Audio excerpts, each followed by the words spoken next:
Shalom in the home. Okay, team. Very human thinking is you did this to me and now I'm going to do that to you. And you slap me and so I slap you. Or look what you made me do. I had to do this because of you. We live in a mind of scapegoating, of never taking ownership or never really trying to enter into the now of life, but only into the pointing of the fingers of life.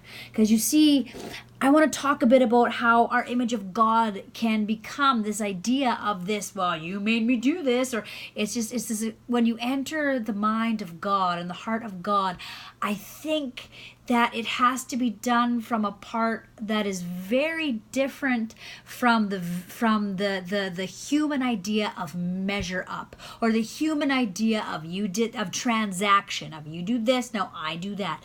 But because that's not love. That's not what love is at its deepest core and essence. Because you see, it's very human to think, look at what you did to me and now I do this to you, or look what you made me do mentality. But God is not transactional.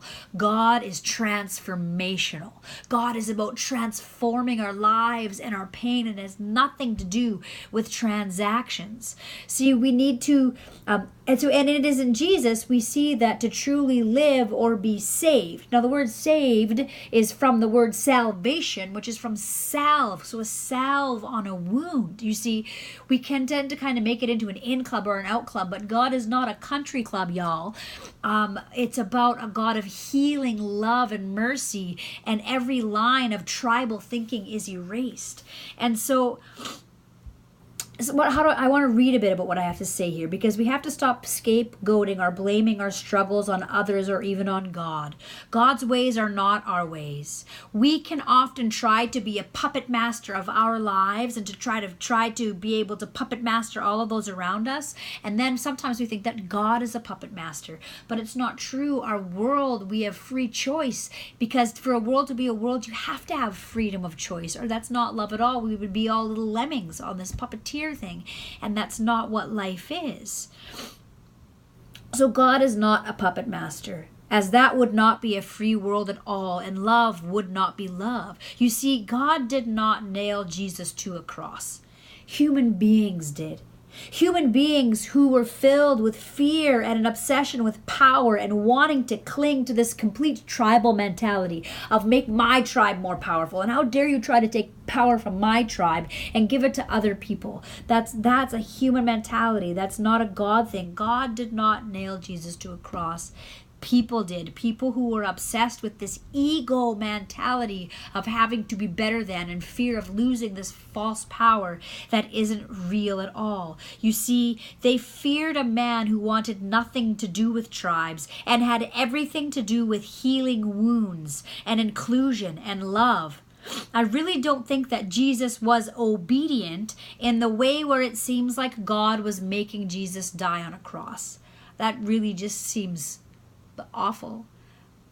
I would never do that. That's not love. I think when we're talking about obedience, Jesus is being obedient to the power of love. Because how hard would it be to have people spitting at you and putting a crown of thorns on your head and respond to them in whole and complete love and forgiveness? Jesus was being obedient to love. It wasn't that he had to die on a cross, or God was like, well, look what you did, so now you look what you made me do. No. It was God saying, you want to see my heart? You want to see the unveiling of God? I will die on this cross. God will die on this cross, rather than buying into your transactional thinking of you slap you, now you slap me, like of this human way of being. So God did not nail him to a cross. People did. I think Jesus was sweating blood because he was being obedient to love, meaning he was asking, how do I enter this hate with love and forgiveness at the center of my heart? How can I become forgiving love while being surrounded by such hate? And that is how Jesus overcame death, by taking on the hate, stopping the lie of transactional thinking, and transforming the hate into responding with forgiving love. That is how Jesus shows us the heart of God. There is no wrath in God, only forgiving love. boundless love.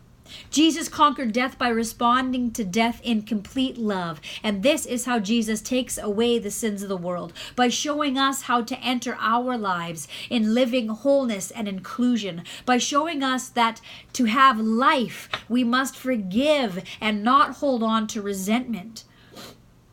Also, after Jesus breathes his last, it is said that the veil was torn, and now we see that God is not out there somewhere, but alive within us, through us, with us, around us. And God is not a God of wrath or transaction, but a suffering God who enters our pain with us so that we might transform our pain, so that we might allow love to be the salve on our wounds, and to find that all of us are already saved by the grace of God's love. That's the good news, my friends. It's not a later thing. It's right here, right now. When we enter love, we taste a glimpse of eternity. And that's the story of love and life and forgiveness. That's the heartbeat of our world. That's how God can reach into our hearts that are hardened and love them back to life. Is as we gaze upon each other's wounds, as we gaze upon each other's fears, if we allow our veils to open, we can't help but want to embrace each other. And that's the good news of the gospel, friends. So this Easter season, may we have hearts open to be able to realize how alive this story, this passion narrative is, calling to all of us in all of our lives. Grace and peace.